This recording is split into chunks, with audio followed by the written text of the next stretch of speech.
Bienvenidos al Criminalista Nocturno.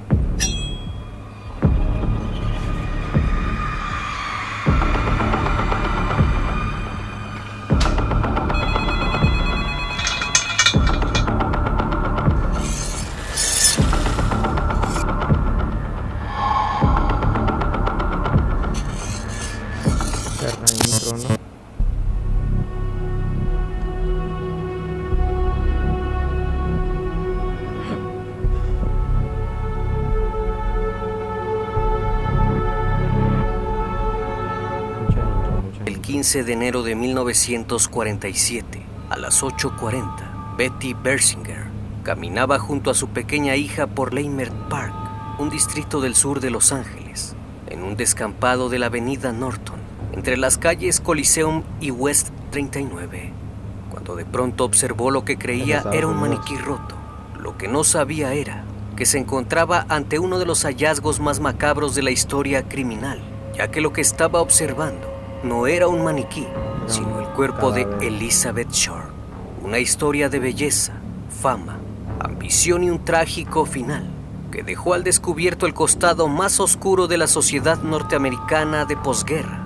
El caso de Elizabeth revolucionó a la prensa amarillista, reveló un sistema de corrupción del que nadie quedaba exento y generó un morbo pocas veces visto. El Criminalista Nocturno. Elizabeth Short nació el 29 de julio de 1924 en un hogar acomodado en Eden Park, Massachusetts. Cleo Short, el padre de la chica, era dueño de un negocio de juegos de minigolf, pero perdió todo luego del colapso de Wall Street, el famoso crack del 29, el cual generó una gran caída en la bolsa de valores, que causó una gran depresión que se extendió por más de 10 años en Estados Unidos. Al quedar en bancarrota en 1930, el hombre simuló haberse privado de la vida tras arrojarse de un puente y se alejó de la vida familiar. Así que Elizabeth creció en Medford, ciudad en la que se instaló junto a su madre, Phoebe May Sawyer, y sus 4 hermanas. Luego de que su padre las abandonara, la madre de Elizabeth, a pesar de vivir en la pobreza, permaneció aferrada al recuerdo de un pasado de abundancia. Por eso, les transmitió a sus hijas la importancia de una buena estabilidad económica. Elizabeth, o simplemente Beth, como la llamaban en su entorno, fue la que más en serio se tomó las palabras de su madre. Seducida por las luces y el encanto de esas películas que veía en el cine desde niña, Beth siempre quiso convertirse en una actriz conocida, lo que al mismo tiempo le brindaría un buen sustento económico. En 1943, cuando apenas había cumplido 19 años, su padre inesperadamente reapareció. De la familia, ella fue la única que perdonó su terrible mentira. Y no solo eso, sino que terminó yéndose con él a la ciudad de Vallejo, en California, aprovechando la oportunidad de estar un paso más cerca de Hollywood, para poder cumplir su sueño. Luego de eso, juntos se mudaron a Los Ángeles. Pero la convivencia se fue tornando cada vez más difícil. Pronto, la joven se dio cuenta de que por parte de su padre solo había interés. Lo único que aquel hombre quería era que ella limpiara, cocinara y lo cuidara. Y aquello se encontraba muy lejos de los anhelos de Elizabeth. Por lo tanto, apenas consiguió un trabajo de mesera. Se fue a vivir sola a lo que hoy es la base de la Fuerza Espacial Vandinger, cerca de Lompoc. A los pocos meses de mudarse sola, el 23 de septiembre de 1943, fue detenida por la policía luego de que fue sorprendida bebiendo alcohol con un grupo de marineros.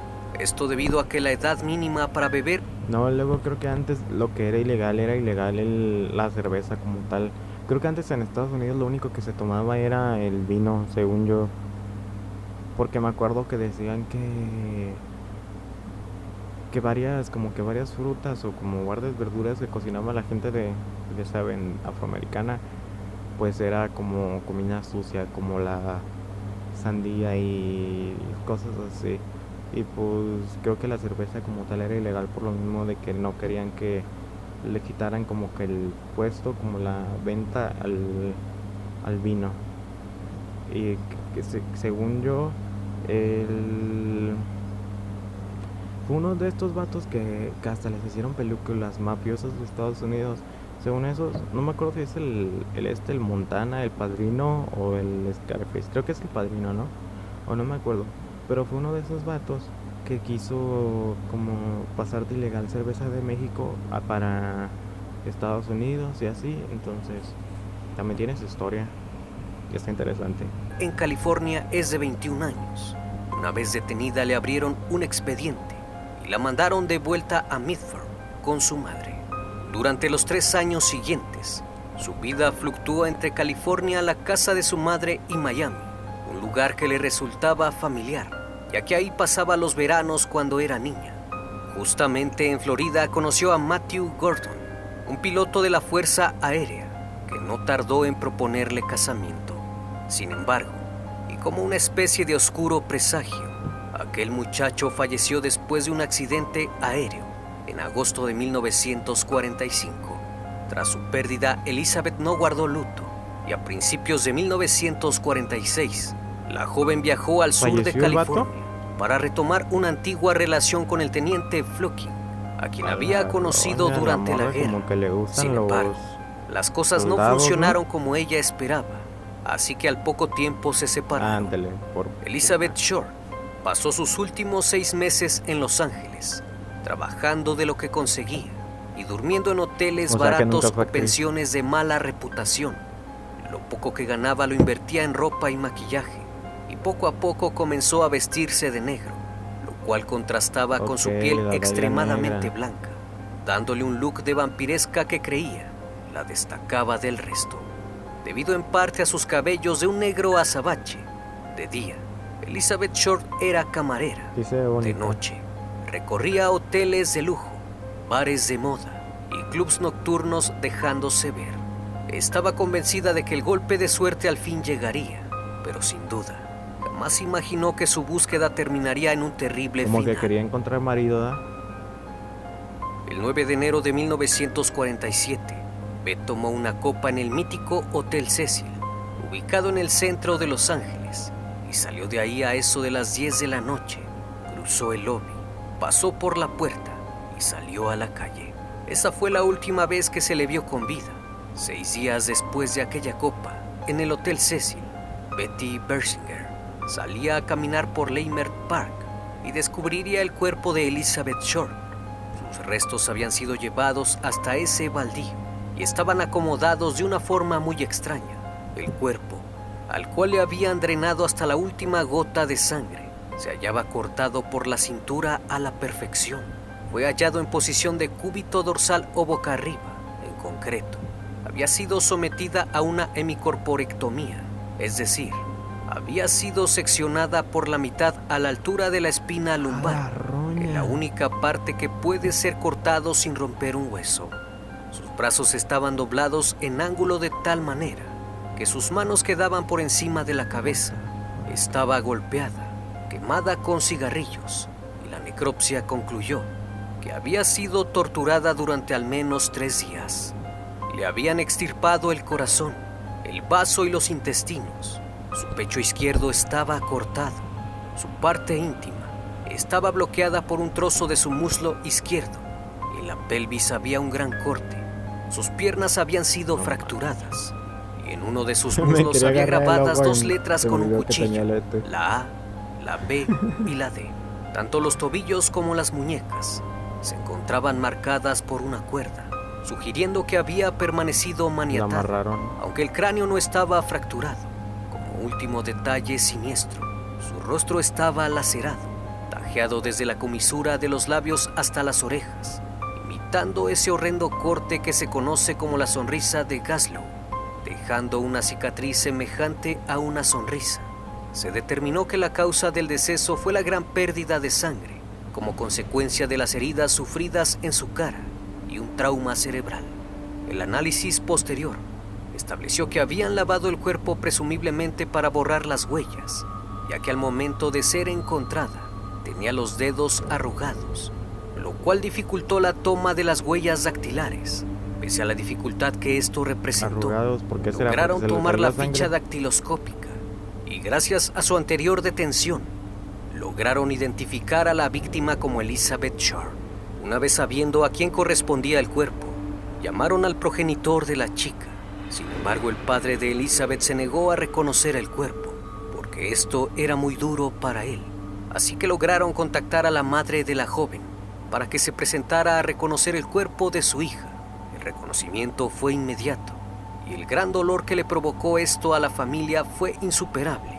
Posteriormente, sus restos fueron llevados. Qué feo, yo sí he llegado a escuchar historias de, pues de eso, de que los mandan los de estos datos, los del CEMEFO creo que se llaman, a reconocer los cuerpos.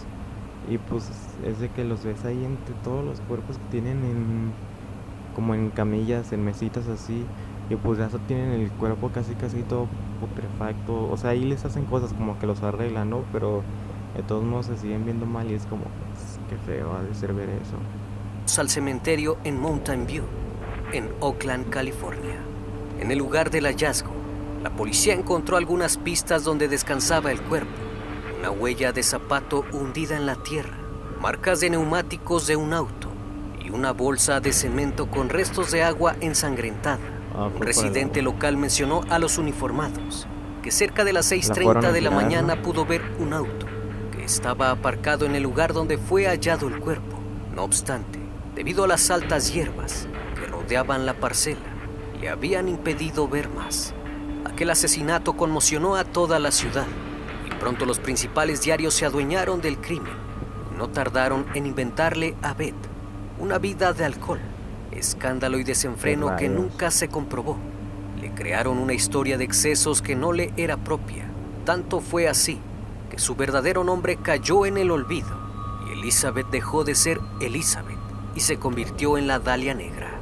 La llamaron así porque recientemente se acababa de estrenar una película llamada La Dalia Azul, protagonizada por Veronica Lake.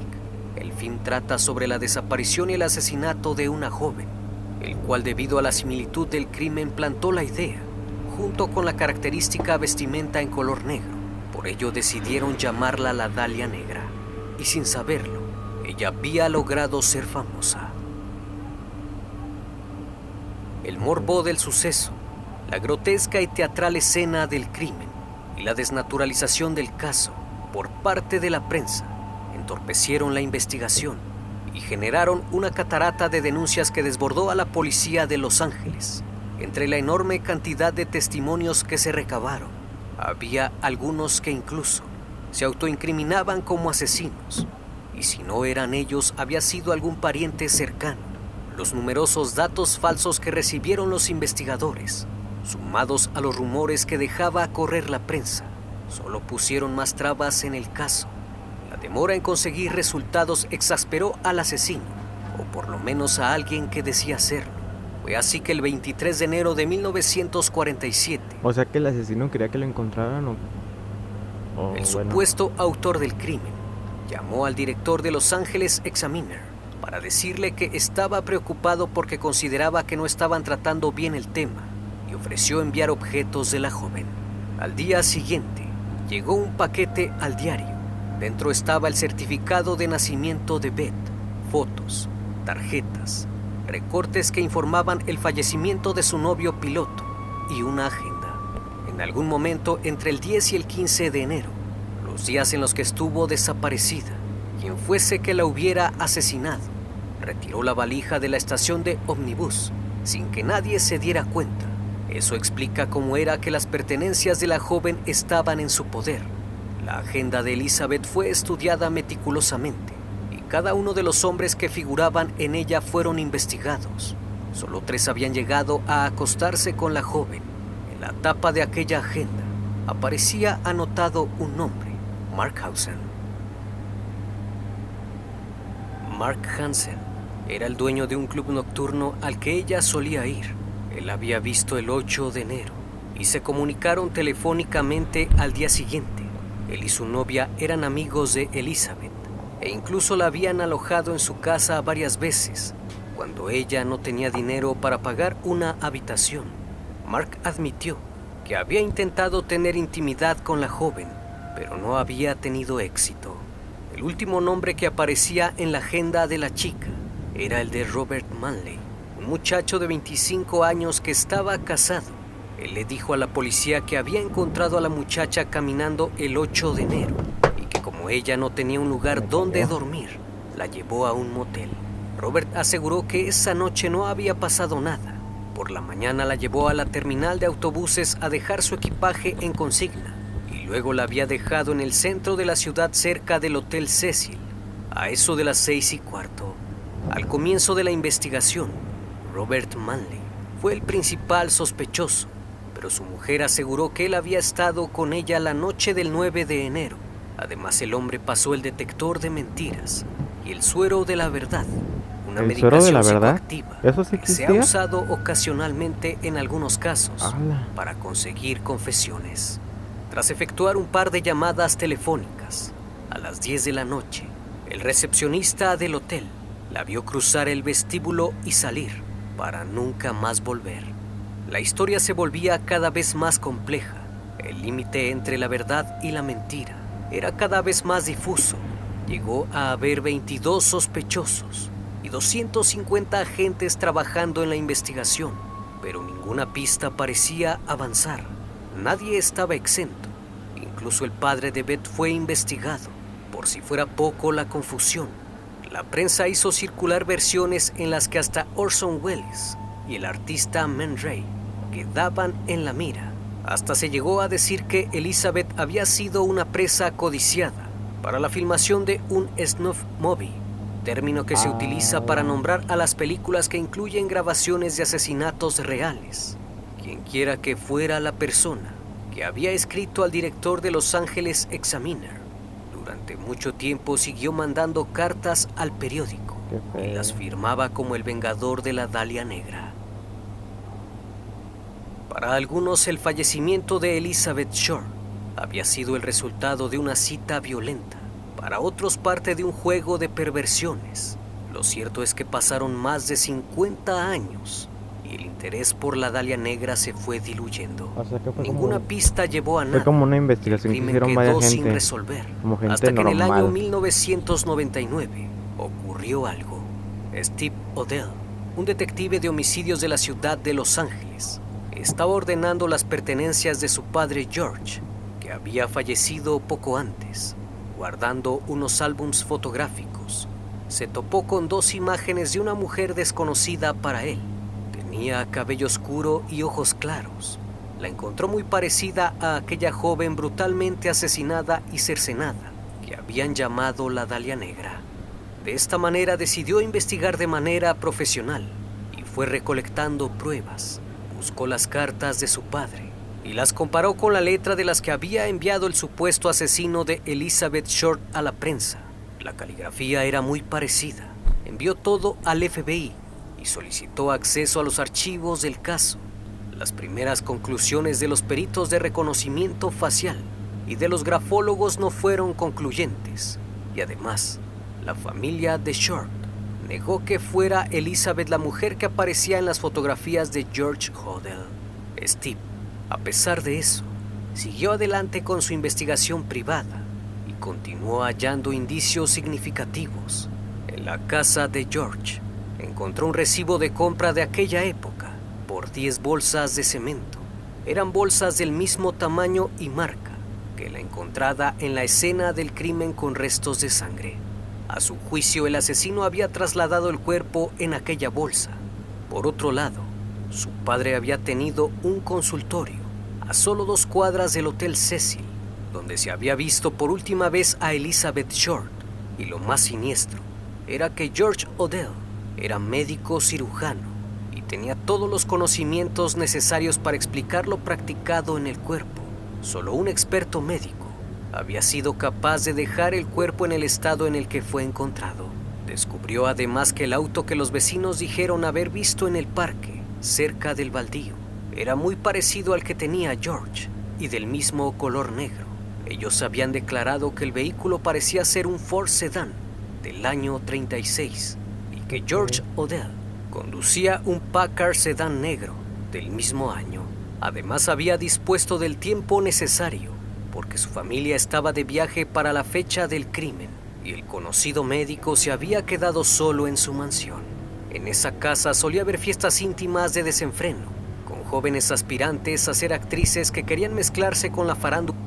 No, yo no sé si las cosas sean igual como antes, pero sí he escuchado, muchas historias de que antes de que el narco, de que los políticos, todo, así, hacían sus reuniones así, sus fiestas bien, no sé, y con actrices y, tú ves como que las actrices o actores los ves como, pero luego ves que están como que siendo manejados, que son cualquier cosa como para esa gente, como, pues le digo, para políticos o para narcos que hacen esas reuniones y es como, pues al final de cuentas, ¿de qué sirve tener tu fama, tu dinero si te manejan de más gente, no?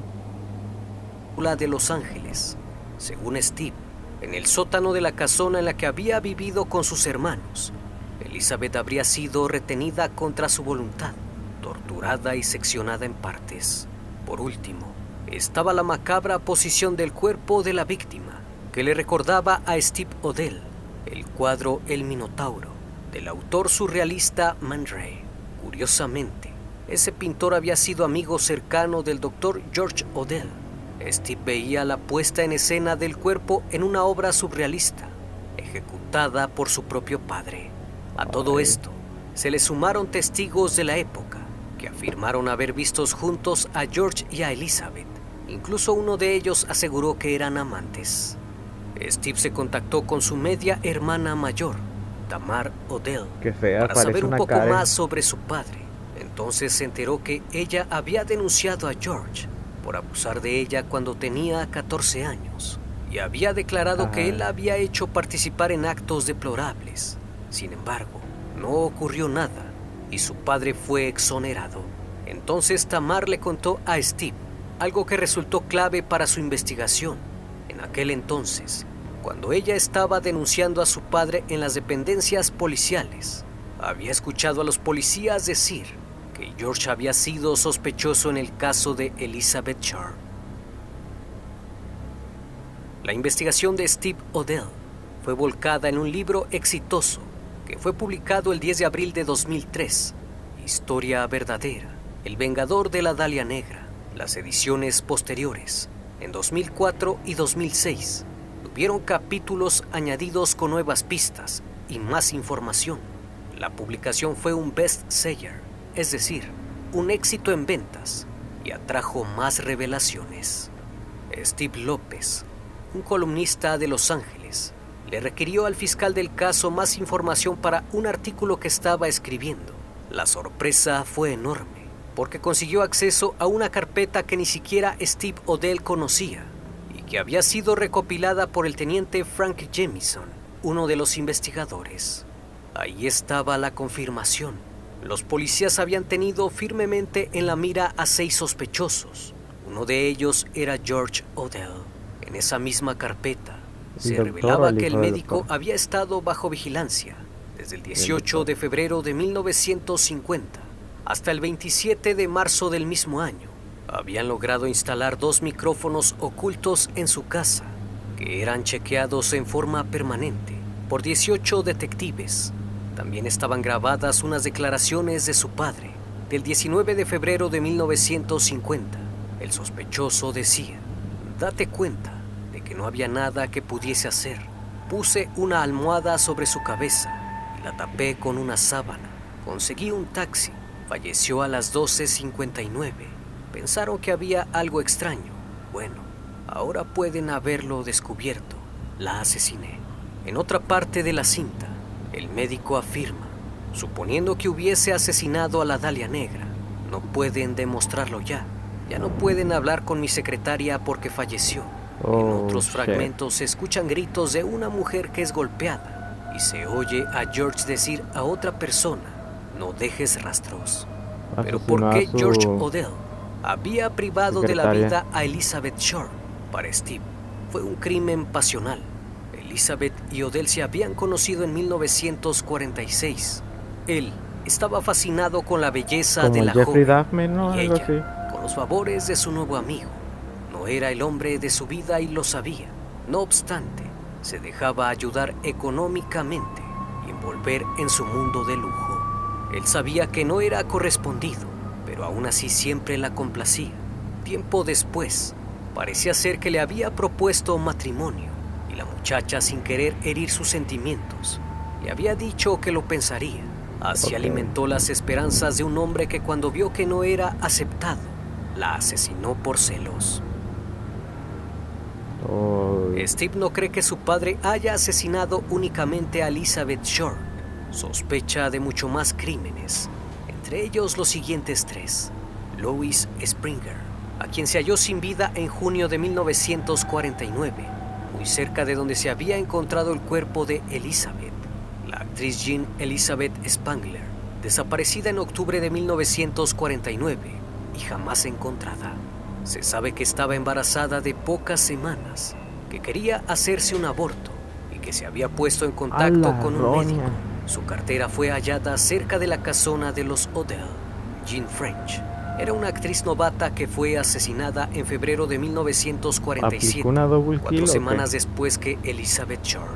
Hace algunos años, Steve Odell volvió a la casona Showden, hoy declarado monumento arquitectónico y valuada en $12 millones, con un perro rastreador de cuerpos. El animal detectó supuestos restos humanos en el exterior y en el sótano, pero no se realizaron excavaciones que lo confirmaran. En el caso de Elizabeth Short, Steve Odell sostuvo que la policía tenía demasiadas pruebas en contra de su padre, pero que no se le había apresado por otros motivos. Estaba convencido de que la razón fue esconder los abortos clandestinos que su padre y otros médicos realizaban con el consentimiento de las fuerzas policiales. George nunca fue alcanzado por la mano de la ley. La investigación de Steve podría poner un poco de luz al asunto, pero lo cierto es que no todos están convencidos de que George Odell sea el asesino. Yo sí creo Aún que así, él sea el asesino. Steve no dejó jamás de investigar o de recibir pistas sobre las actividades de su padre. La última fue en el 2018. Es reciente. A lo mejor fue el propio Steve, ¿no? Porque luego sacan de que los de estos, los que se pueden investigar, y de que no, que ayudaron, ¿no? Les resultan ser los asesinos o los culpables, pero igual yo sí creo como que factible de que el señor, o sea, el papá fuera el doctor sea el que la asesinó. La nieta de un informante del Departamento de Homicidios de Los Ángeles, Glenn Martin, fallecido hacía mucho, había encontrado una carta del 25 de octubre de 1949, donde su abuelo describía una serie de crímenes y mencionaba como culpable a G.H. O sea, su Solo nieta ya la mencionaba encontró. al asesino por las iniciales. Martin la había escrito para proteger a sus hijas adolescentes de las consecuencias que podía tener haber guardado secretos oscuros, y escribió lo siguiente: Es un revoltijo. creo que Choate con McCauley armaron esto para que G.H. no fuera identificado como el asesino de la Dalia Negra. Steve reconoció los nombres. Joe Choate era un fiscal de la ciudad y Kenneth McCauley era un sargento de la época. Eran amigos de G.H. y habrían conspirado para dejar caer las posibles imputaciones. Como un rompecabezas infinito, en el que algunas piezas se encajan y otras no tanto, el caso de la Dalia Negra se convirtió en uno de los enigmas más intrigantes de las últimas 7 décadas, que inspiró libros, novelas, series y películas. Los expertos en materias criminales dicen que el caso de la Dalia Negra es uno de los archivos sin resolver más famosos de la historia de los Estados Unidos, el cual dejó al descubierto una trama perversa de poder, corrupción y abusos. Hasta el día de hoy, luego de 75 años del macabro crimen, el caso sigue abierto. Igual que con eso que dijeron, yo sí creo que el doctor sea el asesino. A lo mejor y lo mataron a... Es que no sé, eso de las películas Snob, probablemente las personas que mencionó el sargento y el otro sean como que los que lo mandaron. A lo mejor ellos más grande los mandó a ellos para que ellos mandaran al doctor y pues él hiciera como tal esta película Snob. Pero no sé, ¿te imaginas? Según yo tengo entendido, aquí hay un mexicano que hacía películas, creo el que hacía de Capulina tiene como que una biblioteca de películas, no, según yo.